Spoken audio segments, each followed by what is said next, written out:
ഈശോ മിശിഹായ്ക്ക് സ്തുതിയായിരിക്കട്ടെ. ഈശോ സ്നേഹിക്കുന്ന പ്രിയ സഹോദരങ്ങളെ, വിശുദ്ധ മത്തായിയുടെ സുവിശേഷം 7-ാം അധ്യായം 13-ാമത്തെ തിരുവചനത്തിലൂടെ കർത്താവ് നമ്മോട് വളരെ വ്യത്യസ്തമായ ഒരു കാര്യം പറയുന്നുണ്ട്. ഇടുങ്ങിയ വാതിലിലൂടെ പ്രവേശിക്കുവിൻ. വിനാശത്തിലേക്ക് നയിക്കുന്ന വാതിൽ വിസ്തൃതവും വഴി വിശാലവുമാണ്. എന്നാൽ ജീവനിലേക്ക് പ്രവേശിക്കുന്ന വാതിൽ ഇടുങ്ങിയതും വഴി വീതി കുറഞ്ഞതുമാണ്. അത് കണ്ടെത്തുന്ന ഒരു ചുരുക്കം. ഈ നോമ്പ് കാലത്ത് കർത്താവ് നമ്മോട് പറയുന്ന, നമുക്ക് തരുന്നൊരു ടാസ്ക് ഉണ്ട്. എന്താണ്? ജീവനിലേക്ക് പ്രവേശിക്കുന്ന വാതിൽ കണ്ടെത്തണം. ജീവനിലേക്ക് പ്രവേശിക്കുന്ന വാതിലിന്റെ പ്രത്യേകത എന്താ? ആ വഴി, അതിലൂടെയുള്ള യാത്ര, ഇടുങ്ങിയ ഇടത്തിലൂടെയുള്ള യാത്ര ക്ലേശകരമാണ്. വഴിയാണെങ്കിൽ വീതി കുറഞ്ഞതുമാണ്. പക്ഷെ ഈ ക്ലേശങ്ങളിലൂടെ ഞാൻ കടന്ന് ചെല്ലുമ്പോ ജീവനിലേക്കാണ് പ്രവേശിക്കുന്നത്.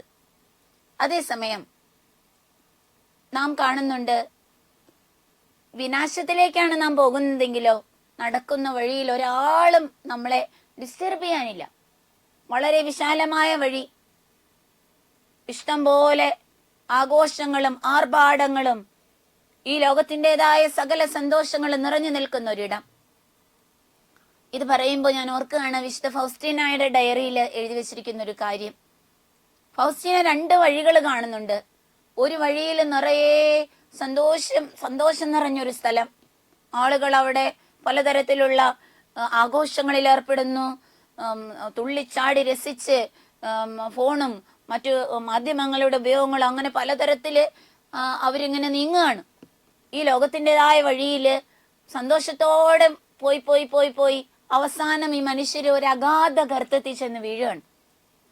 അതേസമയം ഇടുങ്ങിയ വഴിയിലൂടെ പോകുന്ന ഇടുങ്ങിയ ഒരു വഴിയും അവൾ കാണുന്നുണ്ട്.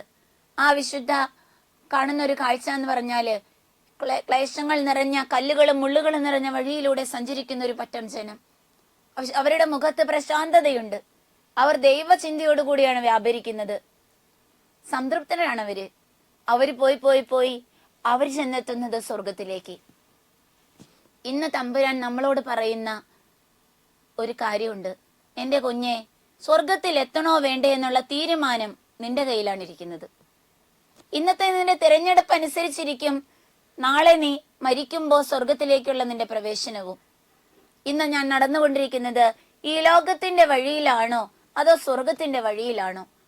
ലോകരാജ്യത്തിലും ദൈവരാജ്യത്തിലും ഒരുമിച്ച് കാലുചവിട്ടാൻ നമുക്ക് സാധിക്കില്ല. ഏതെങ്കിലും ഒന്നേ ഞാൻ തിരഞ്ഞെടുക്കാൻ പറ്റുള്ളൂ. ഇന്നത്തെ ജീവിതത്തിലേക്ക് ഒന്ന് തിരിഞ്ഞേ, എന്നിട്ടൊന്ന് ആലോചിച്ചേ, ഞാൻ ഇന്ന് എന്റെ കാലുറപ്പിച്ചിരിക്കുന്നത് എവിടെയാ? ഈ ലോകത്തിന്റെ സുഖങ്ങൾ മാത്രമാണോ ഇന്ന് എനിക്കുള്ളത്? എനിക്കൊന്ന് നെറ്റിച്ച് കുരിശ് വരയ്ക്കാൻ സമയമുണ്ടോ? ഒന്ന് വചനം വായിക്കാൻ സമയമുണ്ടോ?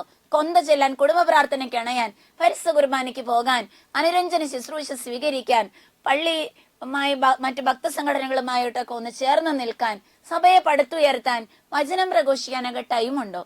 അതോ തിരക്കിട്ടോടുകയാണോ ഞാൻ? ജീവിത വ്യഗ്രത എന്നെ പിടികൂടിയിട്ടുണ്ടോ? തമ്പുരാന്റെ മുമ്പിലിരുന്ന് ഒന്ന് തിരിച്ചറിയാം, ഞാൻ ഇന്ന് പോകുന്നത് നാശത്തിലേക്കാണോ? വിനാശം വാതുറന്ന് എന്നെ കാത്തിരിപ്പുണ്ടോ? അതോ ഞാൻ ഇന്ന് സ്വർഗത്തിലേക്കുള്ള യാത്രയിലാണോ?